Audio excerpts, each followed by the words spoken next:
I'm Kate from Venison for Dinner, and today we're going to talk about 6 things we don't buy at the store. I'm going to add a disclaimer here. There is always slight exceptions to the rule. Our family goes by an 80-20 moderation. 80% of the time we live and we eat to our ideals and our food rules and our budget. And then there's another 20% of the time where you let things fly because life's too short to be so black and white about everything. So, without further ado, 6 things we don't buy. We don't buy any dairy. Now, this is because we're fortunate to have a milk cow,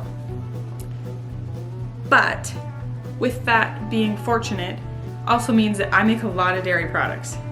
We don't buy any dairy products, and that takes a lot of time, but for me it's really worth it because I feel they are so much higher quality.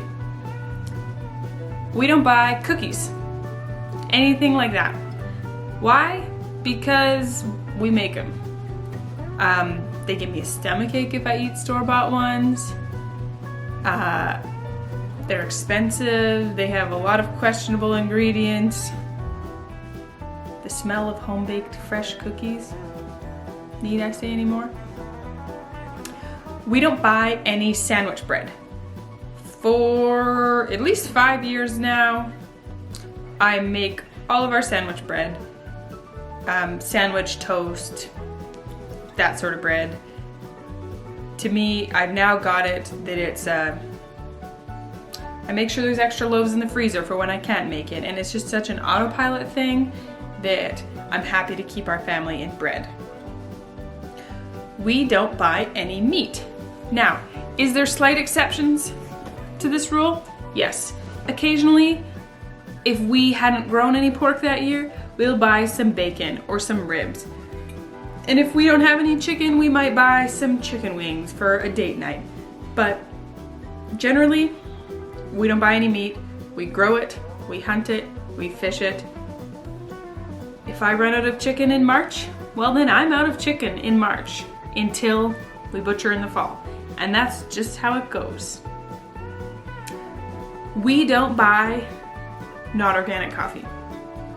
In our house, we feel that buying organic fair trade coffee is worth our time and our resources, because even when you look at the price per cup on a cup of coffee like that versus buying a cup at the store, buying a cup out, it's still very cheap. Then you add in your good honey or maple syrup or sugar that are all higher quality than you get when you buy a coffee out. You add in your raw cream from our milk cow, or just milk. For a fraction of the price, you've got yourself a $7 coffee. So when you look at your price per cup, it's still fairly low. Also, cheaper coffees are really high acidity. We also always buy coffee beans and grind them ourselves. We find them high acidity, they don't taste very good, they give Marius heartburn. You just want that cup of coffee in the morning to... And I actually feel the same way about teas. I'm very picky about tea. I love good tea. But tea is a whole video for another day.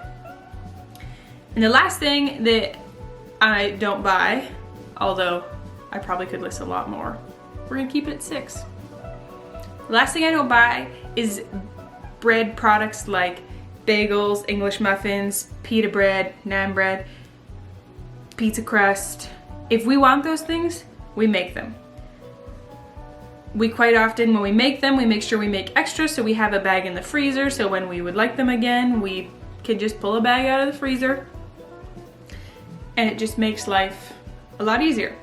Bagels, not on sale here, are expensive. Making your own bagels? Pennies from organic flour. I couldn't afford to buy organic bagels. Phew, not in my budget.